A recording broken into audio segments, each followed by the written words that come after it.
French-style green beans and cream corn. Let's check out our ingredients. Follow me.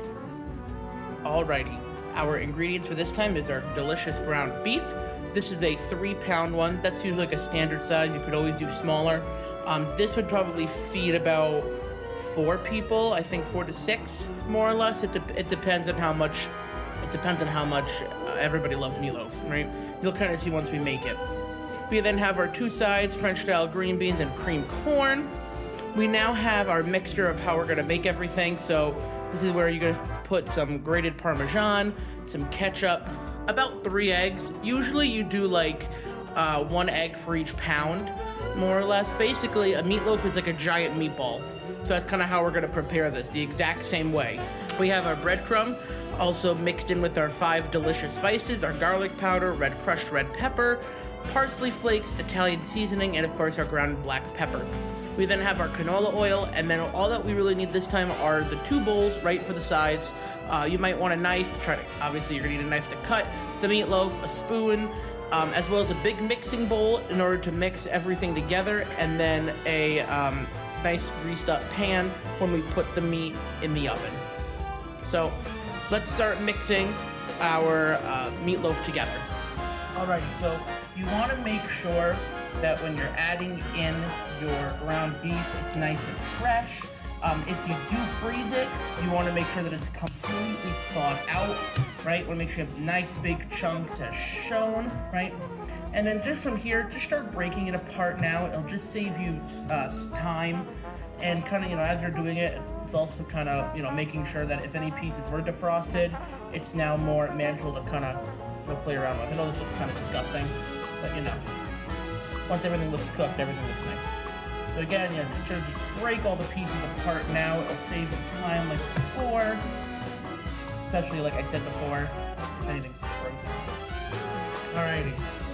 And now that they're all like individually cut out, right? Now you almost just kind of want to like start kneading it. Just so it kind of start building shape, and now it's more, you're kind of working with Play-Doh. Except, it's raw meat, but that's besides the point. Again, nice and okay. So now my piece is still a little cold. I'm just gonna let it sit for 5 minutes or so. I'm gonna go wash my hands, very important, and then we're gonna add our breadcrumbs and eggs. Another super important thing we're gonna do right now before we start really mixing the raw meat is just turn the oven on, preheat it to around like 350, maybe 375-ish. I always like turning the light on, that way the meat doesn't get scared when it's cooking. And again, make sure, because always add the fan on, just put like a low for now, just when everything starts smoking off, it'll just be better overall. Anyway, going on to our meat. Right now, we're gonna actually add the 3 eggs. Or, I'm actually gonna start with 2 first. We're gonna then kind of see how it goes. So the egg is gonna be kind of used almost like when we were making our chicken, right? The egg is gonna be used to bind all the breadcrumbs together. So we have that. If you recall from before, our breadcrumb mixture is just simply breadcrumbs and our 5 spices. So we already have that ready to go. We're just gonna sprinkle just a little bit on right now. There we go, okay. And there's still a little bit left in that container. Now here comes the fun part. Definitely roll up these sleeves. It's gonna be a messy process. Try to be as cautious as you can when mixing everything, right? This is where you're literally just gonna start kneading it. The egg's gonna break, right? And you're almost like you're kneading bread, right? You're gonna press down, like spin the bowl, fold down, and just keep doing this over and over again.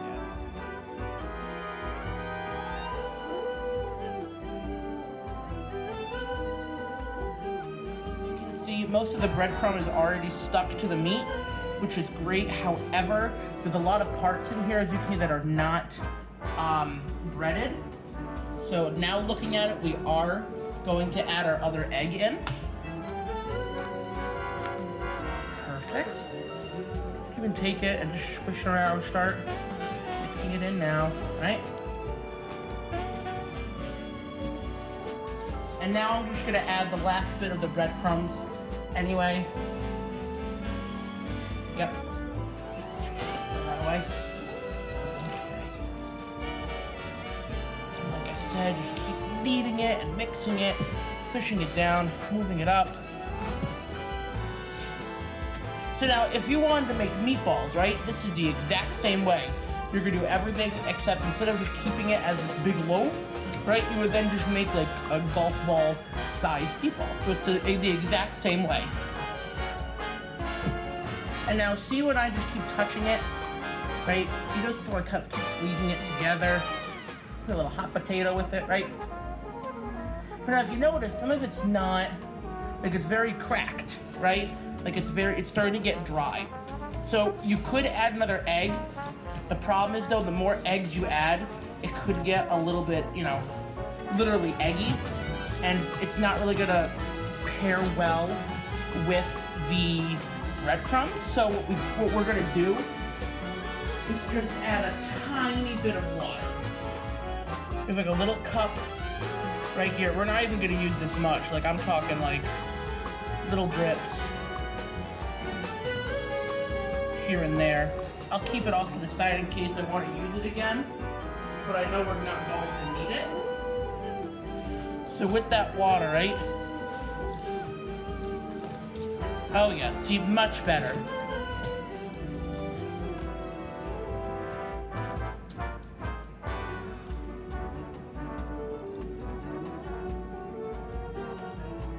Now look at that, right? And then I'll just dip my finger through a little bit more. There you go. Again, that's all you really need, right? Get the rest of those breadcrumbs in there.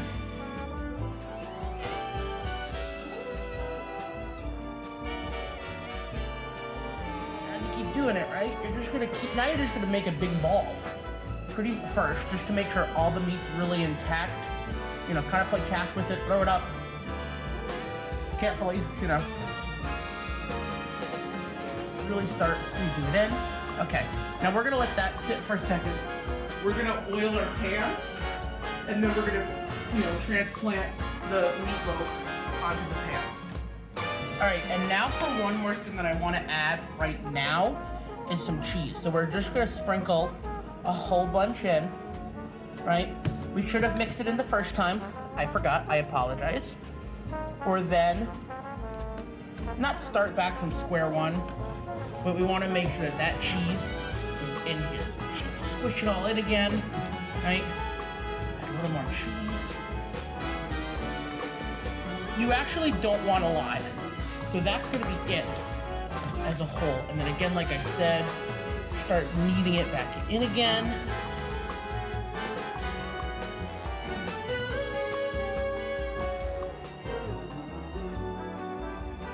I'm actually going to add a little bit more water.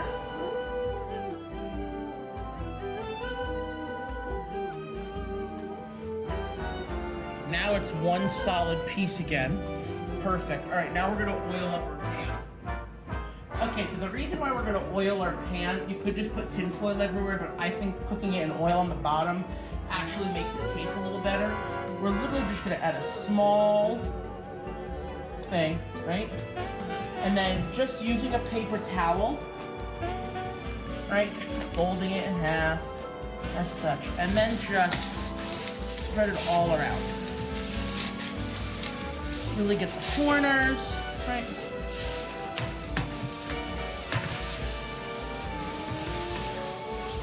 Okay. Now once that's done, right? Now we're just gonna simply put our meat loaf. Now we're simply just gonna put our meatloaf on it. And now again, you know, we still want it to actually make it look like a meatloaf. So, you know, we just keep kind of squatting it, playing with it a little bit, but still making sure that it's kept its shape.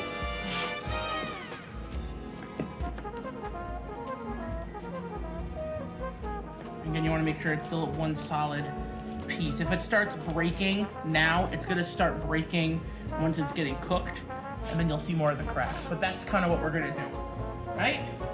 Beautiful. Absolutely beautiful. Now, we're now going to put it in the oven for around 10 minutes, and then we'll see how it goes. 10 to 5 to 10 minutes. We'll give a little update, we'll see how it looks, and then we'll kind of go from there.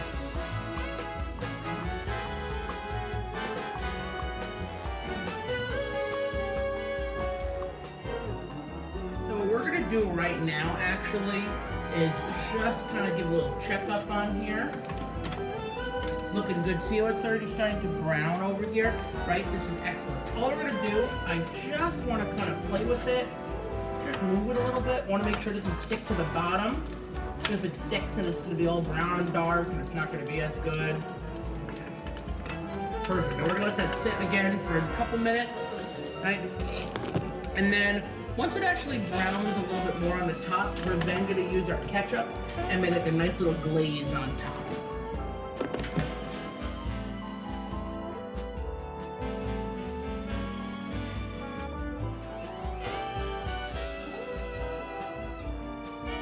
Okay, so the last thing I want to do before this is going to be completely cooked, and it looks like, again, within the next less than 5 minutes it'll be done.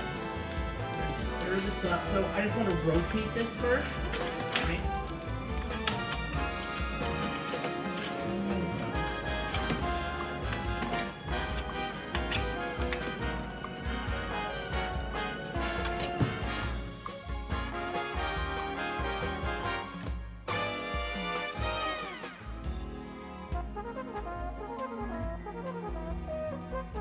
Okay, so we're gonna pick this up ever so carefully. Now the next thing we're gonna do actually is add our ketchup glaze to it. Ketchup glaze is really, really simple. First step, make sure when you have a new piece of ketchup, right, you take off the top. I was gonna learn that the hard way, but I remember. We're really just gonna squeeze a whole bunch all the way on. Very nice, light little drizzle, right? And then if you want to, you could mix it a little bit, right? Get the sides nice and coated in. And then for presentation's sake, we'll add a little bit again. Alrighty. So I think 3 minutes again as a whole, then we'll check up on it.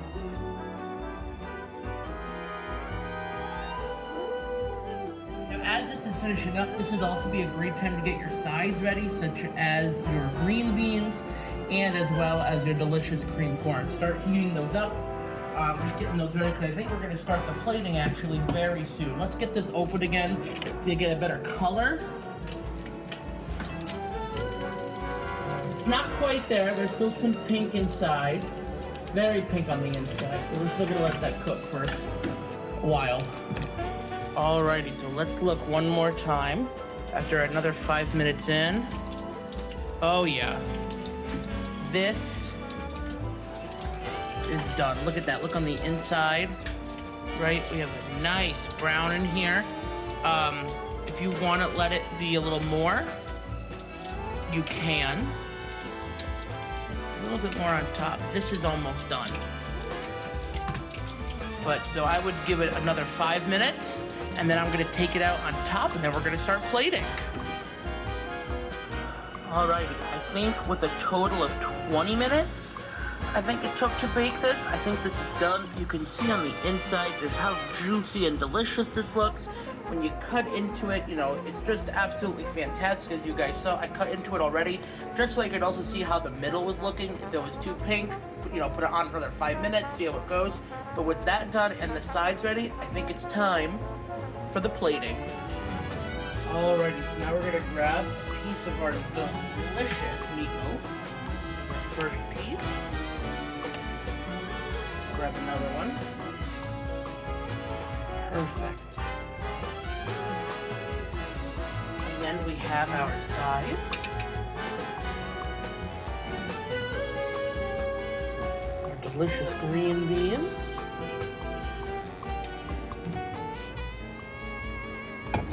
Top it all off, some of our cream corn.